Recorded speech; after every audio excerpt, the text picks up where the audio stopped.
Um mês com Maria, 28º dia, a pureza. A pureza é a virtude mais límpida de Nossa Senhora.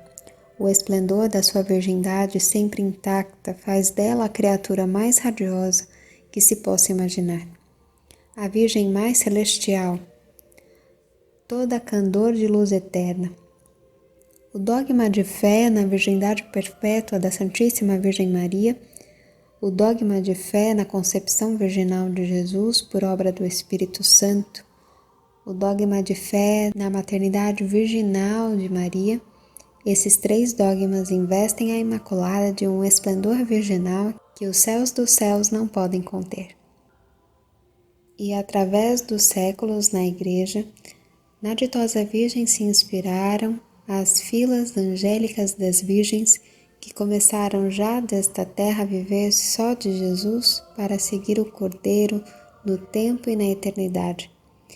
E se existem dementes que querem jogar as sombras das baixezas deles sobre uma verdade de fé tão resplandecente como a virgindade de Maria, além de São Jerônimo, que desbaratou os heréticos Elvídio e Joviniano, e Santo Ambrósio, que escreveu páginas de encanto supremo sobre a virgindade, toda a Igreja no seu caminho milenar celebrou e glorificou em Maria a toda Virgem e sempre Virgem, na alma e no corpo, a Virgem Santa consagrada divinamente pela presença do Verbo de Deus que nela se encarnou, revestindo-se da mesma virgindade da Mãe.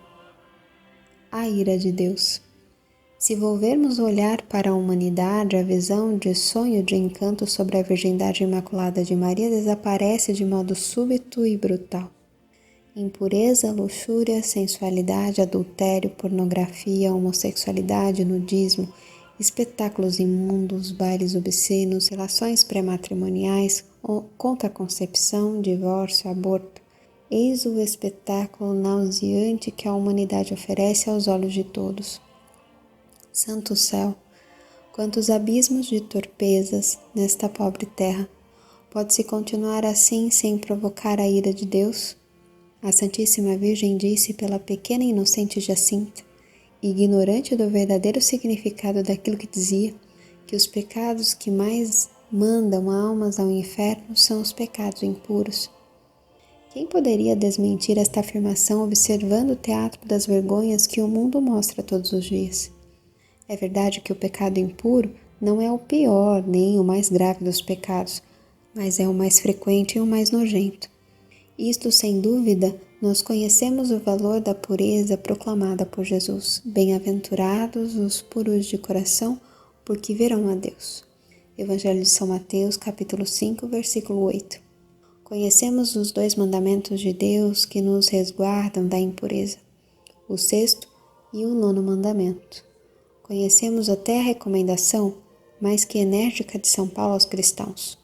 A fornicação e a impureza de toda a espécie não sejam nem nomeados entre vós, mas o mesmo valha para as vulgaridades e os discursos triviais, todas coisas indecentes. Efésios capítulo 5, versículo 3 a 4.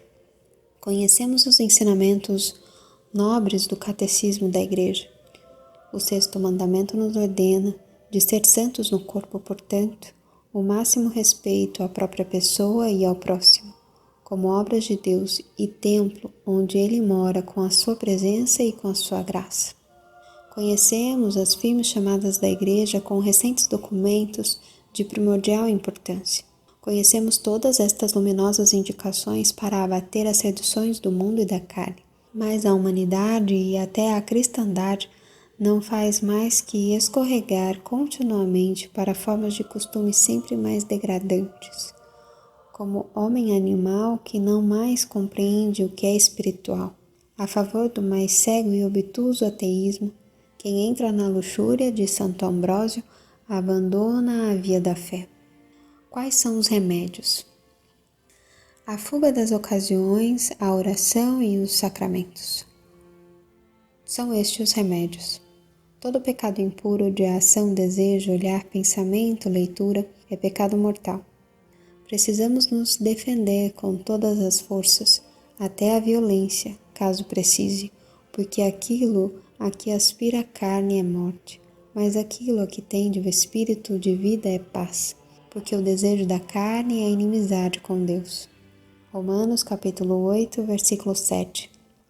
Lembremos de São Bento e São Francisco, que se jogaram entre os espinhos para apagar a concupiscência que atrai e alicia. Lembremos de São Tomás de Aquino, que se serviu de um tição ardente para desvendar uma insídia perigosa. Recordemos Santa Maria Gorete, que se deixou esfaquear por 14 vezes para salvar sua virgindade. As ocasiões mais comuns de pecado, porém, exigem sobretudo a mortificação dos olhos. Evitar cinemas, filmes e leituras sujas. Da língua, evitar as conversas torpes e os discursos licenciosos. Dos ouvidos, não escutar canções e piadas vulgares. Da vaidade, opor-se às modas indecentes. De tudo isso, parece evidente que a vida do homem na terra é uma batalha e que é necessário a contínua vigilância com a ajuda de Deus, da oração e dos sacramentos, para não se deixar dominar pela concupiscência. É humilhante, mas é esta a nossa real condição, carne e espírito, e eles estão sempre em luta cerrada entre si.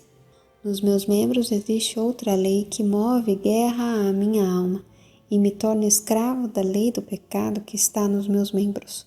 Romanos capítulo 7, versículo 23. São Domingos Sávio, que rasgava as revistinhas que recebia dos companheiros. São Luís Gonzaga, que em público chama a atenção de quem fala despoderadamente e se impõe penitências terríveis. São Carlos Borromeu, que desde menino se avizinhava a miúde aos sacramentos.